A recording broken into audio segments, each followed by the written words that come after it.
አንደኛ ነገሥት ምዕራፍ 18 ላይ ያለውን የእግዚአብሔርን ሐሳብ ነው ማለት ነው። ቁጥር 41 ላይ እንደዚህ ይላል፣ ኤልያስም አክዓብን የከባድ ዝናብ ድምፅ ይሰማልና ሂድና ብላ ጠጣም አለው። ስለዚህም አክዓብ ሊበላና ሊጠጣ ሄደ። ኤልያስ ግን ወደ ቀርሜሎስ ተራራ ጫፍ ወጣ፣ ፊቱንም በጉልበቶቹ መካከል አድርጎ ወደ መሬት አቀረቀረ። አገልጋዩንም ውጣና ወደ ባህሩ ተመልከት አለው። አገልጋዩም ሄዶ ተመለከተ፣ በዚያም ምንም ነገር የለም አለው። ኤልያስም 7 ጊዜ እንደገና ሂድ አለው። የበዓል ነቢያት፣ ሐሰተኛ ነቢያት ተሰብስበው የእግዚአብሔርን ነገር ሊያጠፉ፣ የእግዚአብሔርን ሐሳብ ሊያጠፉ፣ እግዚአብሔር አምላክ እንዳልሆነ፣ አምላክ የነሱ በዓል እንደሆነ፣ የነሱ ጣዖት እንደሆነ ለማሳየት የወጡበት ክፍል ነው። በዛ ክፍል ላይ ኤልያስ ከእግዚአብሔር አምላክ እንደሆነ፣ አምላኩ እግዚአብሔር እውነተኛ ጌታና ንጉሥ እንደሆነ ለማሳየት በእግዚአብሔር ተማምነው የተወራረደበት ክፍል ነው። እነሱ እጅግ ብዙ የሐሰት ነቢያቶች ናቸው። አንድ ኤልያስ ብቻውን ተወራርዶ ገባ። የተወራረደው ደግሞ በነፍሱ ነው፣ ለመታረድ ወይ ለማሳረድ ወይ ለመታረድ፣ በሁለቱ ተወራርዶ ገባ።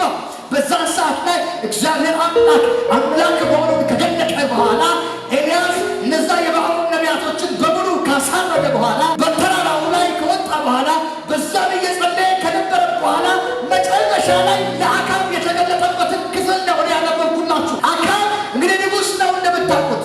አክዓብ ጋር ከተገናኘ ከተገለጠ በኋላ ኤልያስ አክዓብን እንደዚያ ነው። ለ3 ዓመት ተኩል ዝናብ ጠፍቶ ነበር። ዝናብ እንዳይዘንብ ራሱ ኤልያስ ጸልዮ ነበር። ዝናብ ቆሞ ነበር።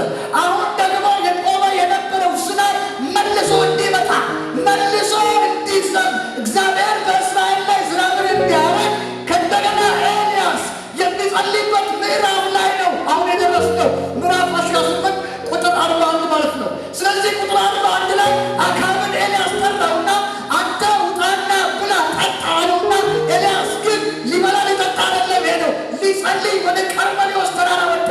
አንገቱን በእግሮቹ መካከል አድርጎ በእግዚአብሔር አምላክ ፊት ሊጸልይ ነበረ።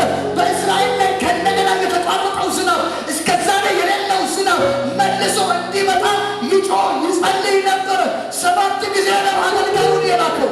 ውጣ ከጸለየ በኋላ እስኪ ሂድና ይስ ነው። ሲያይ ምንም የለም። ይመጣል አለ ነብይ፣ ምንም የለም። ግድ የለም አሁን ሊጸልይ ጸልይ ሂድ ይለዋል። አሁንም ሲያይ ምንም የለም። አሁንም ሲያይ ምንም የለም። 7 ጊዜ ጸለየ። በ7ኛው አገልጋዩ ወጥቶ ሲያይ እጅ የምታክል ጥቂት ደመና በሰማይ ላይ አየና መጣና እጅ የምታክል ጥቂት ደመና አይቻለው አለው። በዚህ ጊዜ ነው ኤልያስ ዝናብ እንደሚመጣ፣ ዝናብ እንደሚዘንብ፣ የተቋረጠ የነበረ ዝናብ መልሶ በእስራኤል ላይ እንደሚመጣ ኤልያስ አወቀ። እግዚአብሔር አምላክ ለሆነ ሰው እንደዚህ ብሎኛል። የተቋረጠ የነበረ ኮሚኒኬሽን፣ የተቋረጠ የነበረ ነገር ዛሬ ከሰማይ ከእንደገና ይለቀቅልሃል። አልሰማኝም? ይሄ ከብር ይወጣል፣ ከወርቅ ይበልጣል የማወራህ ነገር። እግዚአብሔር እንደዚህ እያለኝ ነው። ሰማያዊ የተቋረጠ የነበረ ነገር ዛሬ ይቀጠልልሃል። ከሰማይ ጋር የነበረ አጀንዳ በልዩነት ይቀጠልልሃል። ከእንደገና ሰማይ ስለ አንተ ዝናብ ማዝነብ ይጀምራል። ይህ ክፍል በጣም የጣም ጩኸት ተመልከቱ። ለአንድ ነቢይ ሆናችሁ ስታዩት ከባድ ነው። ነቢዩ ጸልዮ እኔ ነቢይ ከሆን ከአፌ ቃል በስተቀር አይሆንም ብሎ ለ3 ዓመት ዝናብ ዘግቷል። እንዳይዘንብ እግዚአብሔር እሺ ያለ ዝናብ በእስራኤል ላይ አቋረጠ። 3 ዓመት ዝናብ የለም ማለት የሚበላ ነገር የለም፣ የሚጠጣ ነገር የለም። እስራኤል አደገኛ ላይ ናት። ስለዚህ ነገሥታት ግራ ገብቷቸዋል። ህዝቡ ግራ ገብቶታል። በጣም አደገኛ ወቅት ነው። አሁን ጸልዮ የዘጋው ዝናብ ከእንደገና ጸልዮ መክፈት አለበት። ተመልከት። ስለዚህ ኤልያስ ቀርሜሎስ ተራራ ላይ ወጥቶ አንገቱን በእግሮቹ መካከል አድርጎ በእግዚአብሔር ፊት ትናንትና ጸልዬ የዛሬ 3 ዓመት ጸልዬ እሺ ያልከኝ ሰማይ የዘጋ ዝናብ ያቋረጥክ አምላክ አሁን ደግሞ ዝናቡ መንበር አንተ መቼ አሁን ነገም አይደለም ከነገ ወዲያም አይደለም። አሁን ዝናብ ይዝነብ እንደ ነቢይ ሆነ ስታይ ይሄ ጭንቅ ነው። ህዝብ ይጠብቃል። ንጉሥ መጥቷል፣ አካብ መጥቷል፣ ይጠብቃል። እሱ ተራራ ላይ ወጥቶ ይበላል፣ ይጠጣል። እስኪ ኤልያስ አንድ ጉዳይ ያመጣል ከእግዚአብሔር፣ እስኪ አምላኩን ሰምቶ የሆነ ጉዳይ ያመጣል ብሎ እሱ ቆጥ እየጠበቀ ነው። ዝናቡ ባይዘንብ በነገስታት ዘንድ የእግዚአብሔር ስም ምን ሊሆን ነው? በህዝቡ ዘንድ የእግዚአብሔር ስም ምን ሊሆን ነው? ትላንትና ጸለየ፣ ዘጋ። ዛሬ ጸልዮ መክፈል ደግሞ አለበት፣ ይጮሃል። ስለዚህ ጮሆ አገልጋዩን ጠርቶ ሂድ እስኪ ወደ ባህር ሂድ፣ ባህር ጋር ሄድ ሲያል አሁንም የለም። አሁንም ወጥቶ ቀርሜሎስ ተራራ ወጥቶ አረ ነብይ ምንም የለም። አሁንም ጮሆ እስኪ ሂድ፣ አሁንም ሲያይ የለም። የአንዳንዶቻችሁ ጸሎት እንደዚህ ሆነባችኋል። ጸልያችሁ ስታዩ የለም። ጮኻችሁ ስታዩ የለም። ተስፋ አትቁረጥ። ዛሬ እግዚአብሔር እንዲህ ብሎኛል፣ ሰባተኛው ጊዜ አሁን ይሆናል። ሰባተኛው ጊዜ አሁን ይሆናል። አይታ ብሏት ዛሬ ይሆንልሃል። ጩና ተቀበል። አሜን በላይ ማካ ታውቃለህ። የመጨረሻው ጊዜ አምላክ ያወርቶኛል። ለአንዳንድ ሰዎች የመለቀቂያ የመጨረሻ ቀን ይሆናል። ሰባተኛ ጊዜ ይሆንልሃል። ሰባት ፍጹም ነው። ሰባት የእግዚአብሔር ቁጥር ነው። እግዚአብሔር አምላክ ተናግሮኛል። ዛሬ ለሆነ ሰው ሰባተኛ ጊዜው ይሆናል። ለፍጻሜ ጊዜው ይሆናል። ለትንቢቱ ቃል አካል የሚለብስበት ጊዜ ይሆናል። ተፈጸመ። በኢየሱስ ስም ይሆንልሽ። በኢየሱስ ስም ይሆንልህ። በኢየሱስ ስም ይሆንልህ።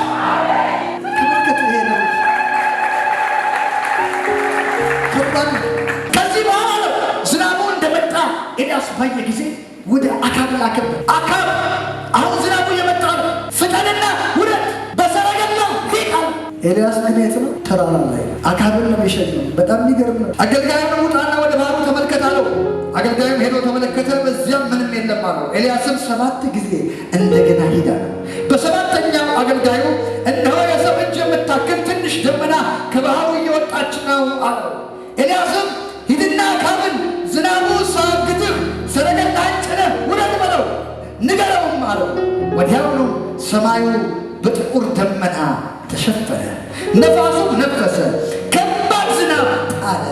አካብም በሰረገላ ተቀምጦ ወደ ኢዝራኤል ሄደ። አካብ እንግዲህ ኤልያስ ያለው የት ነው? ቀርሜሎስ ተራራ ላይ። ለአካብ መልእክት ላከ፣ ውረድና ሂድ፣ ሰረገላህን ነበር ጫን፣ ፍጠን፣ ከባድ ዝናብ እየመጣ ነው። አካብም የእግዚአብሔር ነቢይ ያለውን ነገር ሰማ። ምንም ንጉሥ ቢሆን ምንም ትልቅ ሰው ቢሆን ትናንትና 3 ዓመት ያለ ዝናብ ቆይቷል። አሁን ሊዘንብ ነው ካለ ደግሞ ይሆናል ብሎ ሰረገላውን ጭኖ አካብ ሩጫ ጀመረ። በሰረገላ መሄድ ጀመረ። ነቢዩ ግን የት ነው ያለው? ተራራ ላይ። ምን ለማድረግ? ዝናብ እንዲዘንብ ለመጸለይ። በዚህ ሰዓት ግን እንደዚህ ነው። ወዲያውኑ ሰማዩ ጠቆረ፣ በደመናም ተሸፈነ፣ ነፋሱም ነፈሰ፣ ከባድ ዝናብ ጣለ። አካብም በሰረገላ ተቀምጦ ወደ እስራኤል ሄደ። የእግዚአብሔር ኃይል በኤልያስ ላይ ወረደ። አካብ እየሄደ ነው፣ በኤልያስ ላይ ግን የእግዚአብሔር ኃይል ወረደ። የእግዚአብሔር ኃይል በኤልያስ ላይ ወረደ። ኃይል ወርዶ ምን አደረገው? የእግዚአብሔር ኃይል በኤልያስ ላይ ወረደ።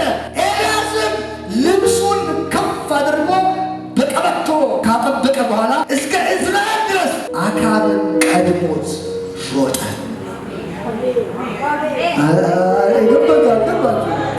እስከ እስራኤል ድረስ ሌላ ከተማ ድረስ አካብን ቀድሞት ሮጠ። በኢየሱስ ስም ዛሬ ቀድመሽ ትሮጣል። ምን ማለት እንደሆነ ገብቶሃል? አካብ ያለው በፈረስ ላይ ነው፣ በሰረገላ ላይ ነው። ሰረገላ ጭኖ ነው አካብ በሰረገላ ሄደው። ቀድሞው ጉዞ የጀመረው ማን ነው? አካብ ነው። ዝናቡ ሳይመጣ ውረድ ብሎት ያስሞተው ሩጫ የጀመረው ማን ነው? አካብ ነው። በእግሩ አይደለም አካብ እየሮጠ ያለው፣ በሰረገላ ነው እየሮጠ ያለው። ነገር ግን የሆነ ሰዓት ላይ አካብ እንዲህ ሲል ከፊት ለፊቱ ኤልያስ አለ። በጌታ በኢየሱስ ስም የእግዚአብሔር ኃይል ይገባባል፣ ያስቀድመሃል። እስኪ ጮና እቀድማለሁ በላይ ባይ ትገባውና እቀድማለሁ በላይ። የማን ኃይል? የማን ኃይል? የማን ኃይል?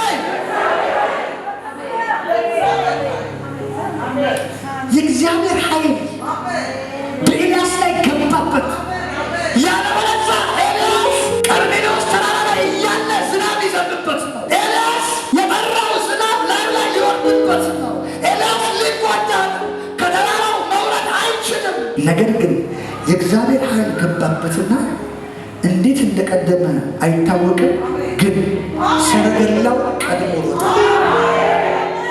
አጠገብ ላለው ሰው እግዚአብሔር እንዲህ እያለ ነው፣ እንዴት እንደምትቀድም አላውቅም በለው፣ ነገር ግን በለው ቀድመህ ትሄዳለህ። በኢየሱስ ስም ይሆንልህ። እንዴት እንደሚቀድም አላውቅም፣ ግን የእግዚአብሔር ኃይል በኤልያስ ውስጥ ምን አለ ገባበት። የሆነ ሰው ላይ ለማስቀደም ዛሬ የጌታ ኃይል ይገባል። ችግርን ልትቀድም የእግዚአብሔር ኃይል ይገባብሃል። መከራን ልትቀድመው የእግዚአብሔር ኃይል ይገባብሃል። ጥያቄን ልትቀድመው የእግዚአብሔር ኃይል ይገባብሃል። ትቀድመዋለህ እና እቀድመዋለሁ በሌላ ምን እለዋለሁ? እርግጠኛውን የምነግራችሁ የሆነ ሰው ዛሬ ድንገት ቀድሞ ይገኛል። እንዴት ማለት አይደለም? የማታውቅበት ድንገት ሲያወርዱ የት ነው ያለው? ድንገት አጠገብ ላለ ሰው በለው እግዚአብሔር እንዲህ እያለ ነው በለው፣ ያንተ ነገር በለው ድንገት ነው የሚሆነው በለው፣ ድንገት ቀድመህ ትገኛለህ በለው። አሜን። የቀደሙ የሚመስሉን ድንገት ትቀድማቸዋለህ። አመለጡ እኮ ሄዱ እኮ ያልካቸውን ድንገት ትቀድማቸዋለህ። ወዳጄ ብቻውን ከወጣ ከኢየሱስ ጋር የቆመ ይቀድማል። አንተ ቀድመህ ትገኛለህ። ጮና እቀድማለሁ በለኝ። ብዙ ሰዎች ከኋላ መጥቶ ሲሮጡ ሲሄዱ አንተ ጌታን እያገለገልክ ኢየሱስ እያልክ እያመለክ ምን እያልክ አስራትን እየከፈልክ የሆኑ ሰዎች ቀድመው ሲሄዱ ጌታ ሆይ ምንድን ነው? ጌታ ሆይ ጉዳይ እንዴት ነው? ጌታ ሆይ የኔ ጉዳይ እንዴት ነው? ግድ የለም። ብቻውን ከሮጠ የትም አይደርስም። ብቻውን ከሮጠ ይልቅ ከኢየሱስ ጋር የቆመ እሱ ይቀርባል። አጠገብ ያለ ሰው ነገር ነው። ብቻውን ከሮጠ ይልቅ በለው ከኢየሱስ ጋር የቆመ እሱ ቀዳሚ ሰው ነው በለው። ታላለ መጽሐፍ ምን እንደሚል ምህረት ለወደደ ለሮጠም አይደለም። የሮጠ አይደለም የሚቀድመው ኃይል ያለበት ክብር ያለበት ጸጋ ያለበት እግዚአብሔር የቀባው ነገሩ በእግዚአብሔር የተያዘ እግዚአብሔር ያየው ሰው እሱ ይቀድማል። ያ ሰው ላይ ነኝ በለኝ እስኪ። አይሰማም። በኢየሱስ ቀድመህ ትገኛለህ። ያመንከው ጌታ ያሳፍርም። ቀድመህ ትገኛለህ። ቀድሜ እገኛለሁ በለኝ ወዳጄ። ታውቃለህ አንዳንድ ጊዜ የሆኑ ሰዎች ቤት በኩል ሄደው ቀደም ግራ ያጋባሃል። ወይኔ ጌታ ያንተን እያመለክ ግድ የለህም። የሆነ አቋራጭ መንገድ ሄደው ሊሆን ይችላል፣ አያገባህም እሱ። አንተ ግን ግድ የለህም። አንተ የቆምከው ከማን ጋር እንደሆነ ብቻ እርግጠኛ ነው። ከኢየሱስ ጋር ቆመህ ከሆነ ቀድመሃል። ሆና ቀድም ያለው በላይ ባል መቅደም ያለው በማን ነው? በኢየሱስ ነው። በኢየሱስ ነው። ታውቃላችሁ ኤልያስ እንዴት ሊቀድም ይችላል? እንዴት ሰረገላ ቀድሞ እስራኤል ሊገባ ይችላል? እንዴት ከሰረገላ ፊት መሮጥ ይቻላል? እንደው ለ5 ሰከንድ ለ10 ሰከንድ ቢበዛ ለ20 ሰከንድ እንደው ቀድሜ እሮጣለሁ ቢል እንኳን እንደው ሯጭ አደገኛ ሯጭ ነው ብለን ያንን ሰው ብንገምተው በጣም ቀድሞ የተወሰነ 20 ሰከንድ 100 ሜትር 200 ሜትር ሊሮጥ ይችላል። ከከተማ ከተማ እንዴት አድርጎ ሰረገላ ቀድሞ ሄዳል? እመነኝ። እንዴት አድርጌ እንዴት ሆኖ በምትለው ጉዳይ ላይ እግዚአብሔር ጌታ ቀድመህ ትገኛለህ። በኢየሱስም ቀድመህ ትገኛለህ። ቀድመህ ትገኛለህ። ጠላቶችን ቀድመህ ትገኛለህ። ሟርተኞቹን ቀድመህ ትገኛለህ። ጠንቋዮቹን ቀድመህ ትገኛለህ። እግዚአብሔር ካንተ ጋር ነው። ቀድመህ ትገኛለህ። የቆምከው ከኢየሱስ ጋር ነው። ቀድመህ ትገኛለህ። በእነሱ አትቅና። ቀድመህ ትገኛለህ። ሆና ቀድሜ እገኛለሁ በለኝ። ተራው የኔ ነው በለኝ።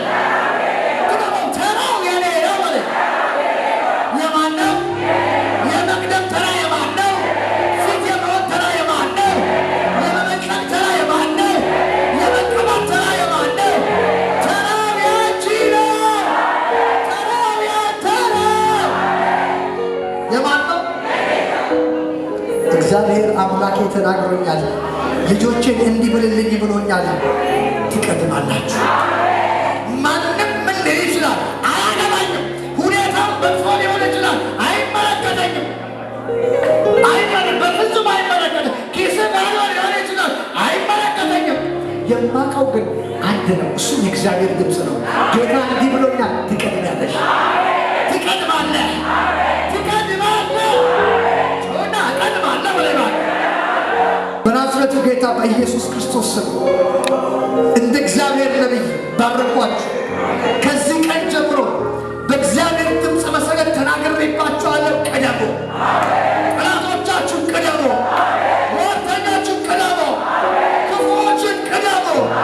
አላሳልፍ ብሎ በር የዘጉባችሁ ዛሬ በሩ ይከፈታል፣ ታልፋላችሁ በጌታ በኢየሱስ። አንዳንዱ በር እንደ ሳምሶን ገንጥላችሁ ታልፉታላችሁ በጌታ በኢየሱስ ስም፣ ገንጥላችሁ ታልፋላችሁ።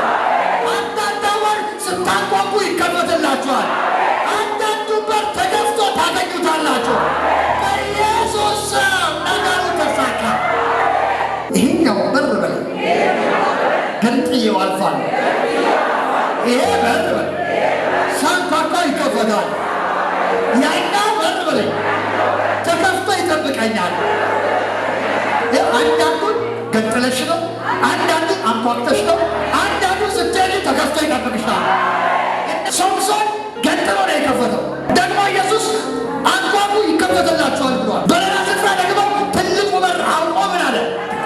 ከሶስቱ አንዱ በር የኔ ነበር።